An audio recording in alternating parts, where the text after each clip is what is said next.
안녕하세요. 발효공방입니다. 오늘은 우리 술 중에서도 3번 빚어 맛과 향이 더욱 깊은 삼양주를 빚어보도록 하겠습니다. 삼양주는 말 그대로 3번에 걸쳐 술을 빚는다는 뜻입니다. 곡물로 술을 빚을 때는 당화력이 좋아야 안정적으로 술을 빚을 수 있습니다. 밑술을 만들어서 술을 빚으면 적은 누룩의 양으로도 미생물을 학대 배양할 수 있기 때문에 술의 도수가 높고 맛과 향이 깊은 술을 빚을 수 있습니다. 삼양주의 밑술은 죽이나 구멍떡, 범벅 등으로 하는데 2차 때는 1차 때보다 당화의 속도가 느린 방법으로 밑술을 합니다. 이번에는 범벅으로 밑술을 만들어 삼양주를 빚어보도록 하겠습니다. 술을 빚기 전에는 먼저 항아리와 각종 도구들을 소독해 줍니다. 행여나하고 소독하지 않았다가 오염이 되면 산패가 되어서 술을 버리는 수가 있습니다. 방앗간에서 쌀가루를 빻아오면 거칠기 때문에 체에 한번 내려주도록 합니다. 그냥 범벅을 만들면 덩어리가 져서 그다지 좋지 않습니다. 혹시 냉동실에 쌀가루가 있다면 실온에 내놓아서 냉기를 빼주도록 합니다. 차가운 데로 그대로 사용하면 온도가 떨어져서 범벅이 잘 만들어지지 않고 실패할 수가 있습니다. 범벅으로 밑술을 만들 때에는 주전자에 있는 물을 계속 끓이고 있어야 합니다. 쌀가루는 한꺼번에 범벅을 만들면 잘 익지 않을 수 있습니다. 쌀가루는 3등분을 해주고 물은 4등분을 해서 조절해서 나눠 쓰도록 합니다. 끓는 물을 부어가면서 재빠르게 섞어서 익게 해주고 덩어리도 재빠르게 풀어주도록 합니다. 물은 계속 끓이면서 두 번째도 세 번째도 같은 방법으로 해줍니다. 전체적으로 익혔으면 마지막으로 남아있는 물을 부어서 한 번 더 익혀주도록 합니다. 뜨거울 때 덩어리를 얼른 풀어주어야지 식으면 굳어서 잘 풀어지지 않습니다. 이때는 손으로 만지면 찐득거려 작업을 하기 어려우니 손으로 만지지 말고 면적이 넓은 주걱으로 덩어리를 풀어주도록 합니다. 생쌀가루는 산패를 시키는 원인이 되기도 하니 덩어리 속 생쌀가루가 없게 잘 으깨주도록 합니다. 범벅을 25도 이하로 싸늘하게 식혀준 후에 누룩을 넣고 치대기를 해줍니다. 치대고 또 치대고 정말 많이 힘들죠? 굳이 이렇게 많이 치대지 않아도 누룩을 섞어서 따뜻한 곳에 두면 누룩 속 전분 분해 효소가 활성화되어 전분을 분해하고 효모가 정식하고 술이 되겠지만 이렇게 당화를 시켜주는 이유는 초기에 다른 균들이 들어와서 자리를 잡지 않도록 효모가 먼저 정식할 수 있는 환경을 만들어주는 것입니다. 처음에는 뻘에 빠진 것 같이 찐득거리고 치대기에 불편하지만 인내를 하고 한 30분 정도 주무르고 치대다 보면 어느 순간 허물허물해집니다. 부드럽고 묽은 진흙이 손가락 사이로 빠져나오는 느낌이 들고 깍 지어 보아서 찐득거리는 느낌이 없이 손바닥에 전분이 남아있지 않으면 항아리에 넣어주도록 합니다.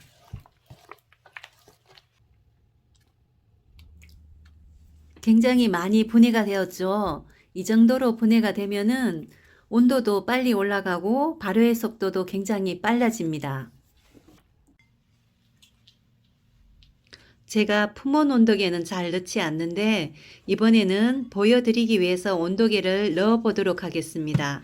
온도계를 꽂아주고 물이 직접 떨어지지 않게 면보를 씌우고 뚜껑을 닫아줍니다.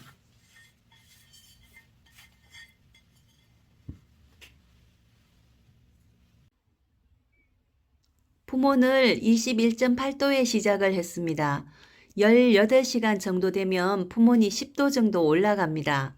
효모 번식에 있어서 적당한 온도는 25도에서 35도 사이고 38도 전후를 넘어가면 효모가 노화가 됩니다.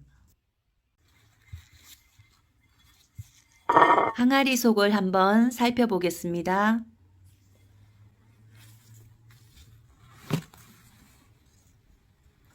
아직은 범벅 상태이고 이쁘게 끓고 있습니다.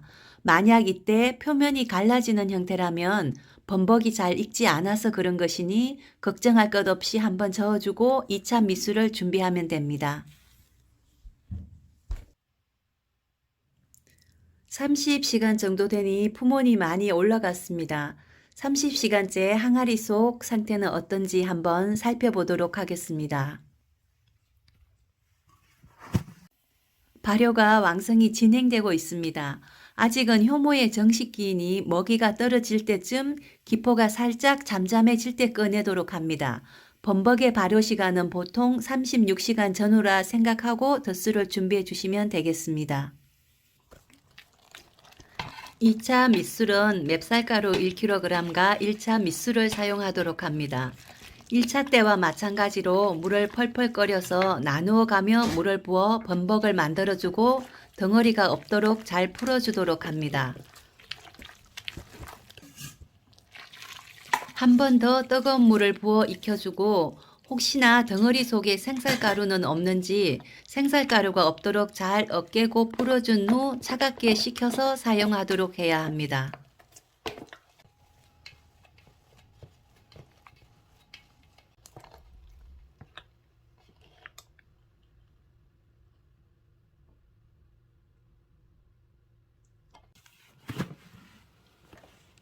(1차) 밑술에서 잔잔하게 기포가 터지고 있습니다. 효모의 활동이 완전히 정지했을 때보다 이 정도로 활동을 하고 있을 때가 좋습니다. 범벅이 완전히 식은 후에 1차 밑술을 부어주도록 합니다. 1차 밑술을 그냥 사용해도 되고 조금 더 깔끔한 맛을 원하신다면 누룩을 걸은 후에 사용하여도 됩니다. 지금은 효모가 많은 상태이기 때문에 2차 밑술의 발효 시간은 굉장히 단축됩니다. 이번에는 1차 밑술을 걸러서 사용해 보도록 하겠습니다.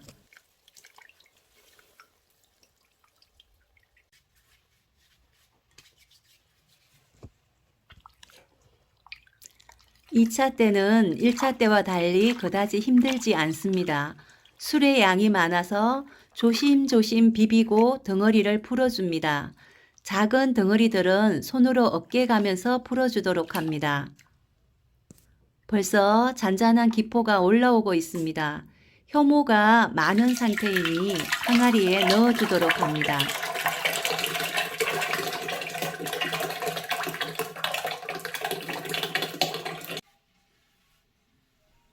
이제 두 번째 밑술을 완료하였습니다. 주정으로 가장자리 닫고 면보 씌우고 이름표도 달고 뚜껑을 닫아서 발효실로 갑니다.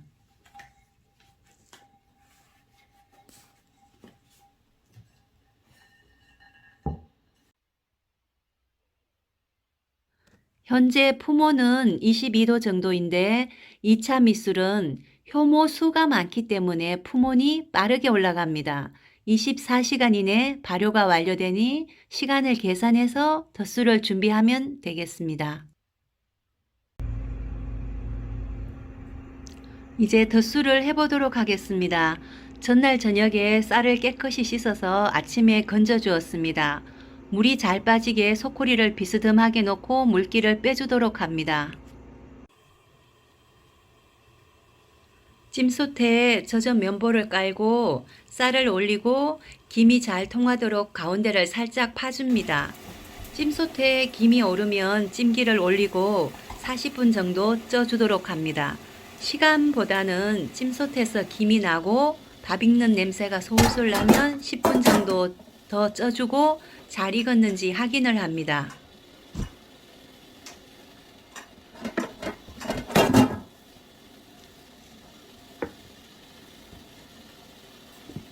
서른 밥은 있는지 확인을 하고 이때 덧물을 준비해서 뿌리고 뒤집어 주어도 좋습니다.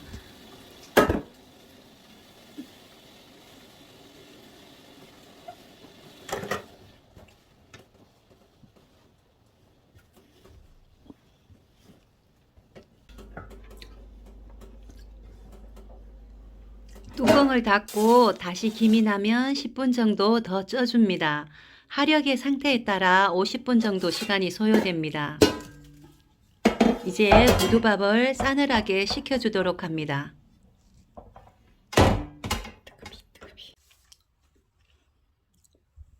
고두밥이 고들고들하게 아주 잘 쪄졌습니다. 자꾸 집어먹게 되네요.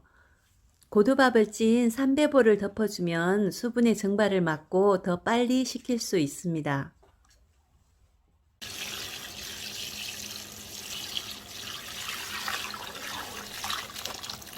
이제 준비된 밑술을 부어주고 덩어리를 풀고 주무르고 치대주도록 합니다. 덧술을 치댈 때도 힘이 많이 듭니다. 많이 치대서 고두밥이 물을 흡수하고 전분이 끈적거리는 느낌이 들지 않고 분해가 많이 되었다 싶으면 항아리에 넣어주도록 합니다. 벌써 달큰한 수량기가 올라오고 있습니다.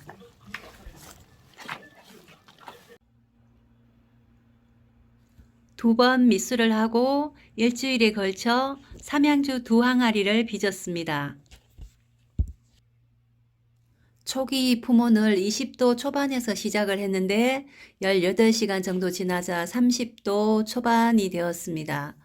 이때는 효모의 활동이 이제 활발해졌으니 이불을 좀 더 얇게 덮어주어도 됩니다. 고두밥의 발효 시간은 24시간이라고 생각하고 꺼내주시면 되겠습니다.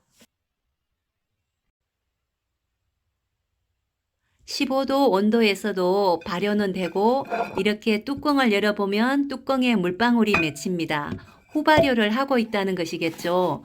후숙을 할 때는 각종 향기 성분이 생기고 숙성 기간을 거치면서 아주 풍미 있는 우리 술이 됩니다. 발효가 잘 되어서 밥알도 잘 으깨어집니다. 이대로 그대로 두었다가 3개월 후에 그러도록 하겠습니다. 긴 시간 봐주셔서 감사합니다.